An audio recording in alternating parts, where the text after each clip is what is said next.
crema è la protagonista della zeppola. Perciò, amici miei belli, oggi vi propongo non una crema pasticcera qualsiasi, ma una crema pasticcera per le zeppole. La crema è la protagonista, deve essere una crema bella, deve essere sostenuta. Vedete?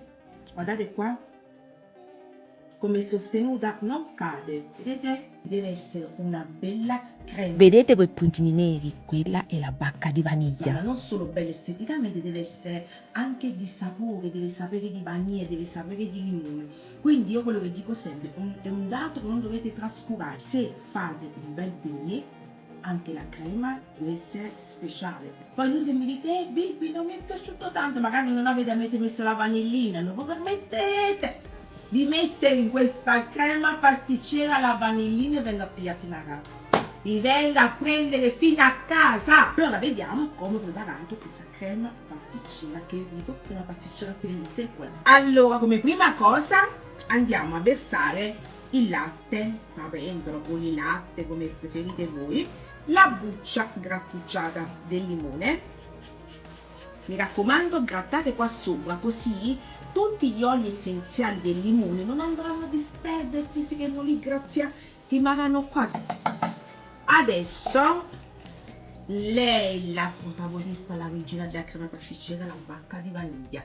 Aggiungiamo allora con la forchetta, con i forchetti, coltello, Bibi coltello, poi vado ad incidere un taglio al centro e prelevo tutta la polpa della bacca di vaniglia, amici miei belli. Questa è speciale. Ecco qua. Quindi questa, come dico sempre, questa per la crema pasticcera, e ho dato un profumo, una differenza. La crema pasticcera non avete proprio idea. Quindi aggiungo nel latte, porto il latte sul fuoco a riscaldare. Continuiamo la preparazione. Quindi io cosa faccio? Nella stessa pentola in cui andrò a cuocere la crema aggiungo i tuorli d'uovo, lo zucchero,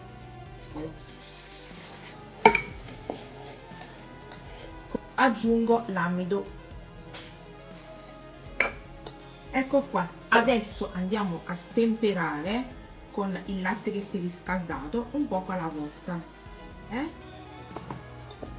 e poi andremo ad aggiungere il resto del latte, un poco e il resto ancora. Ecco qua.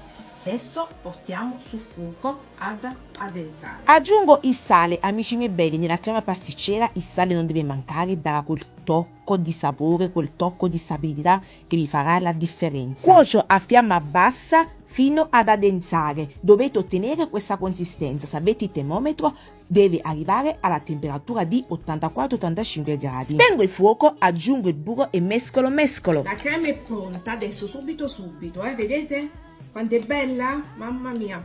Adesso io avevo messo nel congelatore, prima di iniziare la preparazione, la ciotola in cui avrei versato la crema. Così che ci serve questa ci serve ad abbassare immediatamente la temperatura della crema, ma anche per evitare la proliferazione batterica. Con la frusta, veloce, andiamo a far abbassare la temperatura. Io per un tocco personale, alla fine aggiungo un goccio di limone. Ma guardate così già com'è bella, guardate. Pellicola a contatto.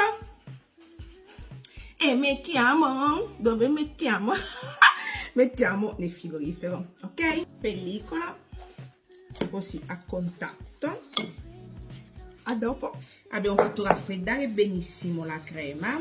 Io consiglio sempre di preparare la crema il giorno prima per il giorno dopo. Quindi il giorno dopo, prima diciamo di farcire le vostre zeppole, togliete la crema dal frigo e lasciate a temperatura ambiente, così si ammorbidisce un pochino. E poi dopo, con la frusta a mano, andiamo a lavorare. Vedi, inizialmente sembrerà, vedi, così, che brutto, no? Così, ok. Però che facciamo? Non vi preoccupate, lavorate con la frusta a mano, mi raccomando, e vedete che tornerà bella liscia come all'inizio. Guardate che bella struttura che c'ha questa crema. No, ma vi devo far vedere, cioè, ma è bellissima. ma soprattutto è buonissima. Assaggiamo. Come Sofia? Sofia è impazzita, proprio a cucchiaiare. Buonissima. Crema pasticcera per le zeppole. Che stai? Che non si fa così? E fallo tu. Fallo tu.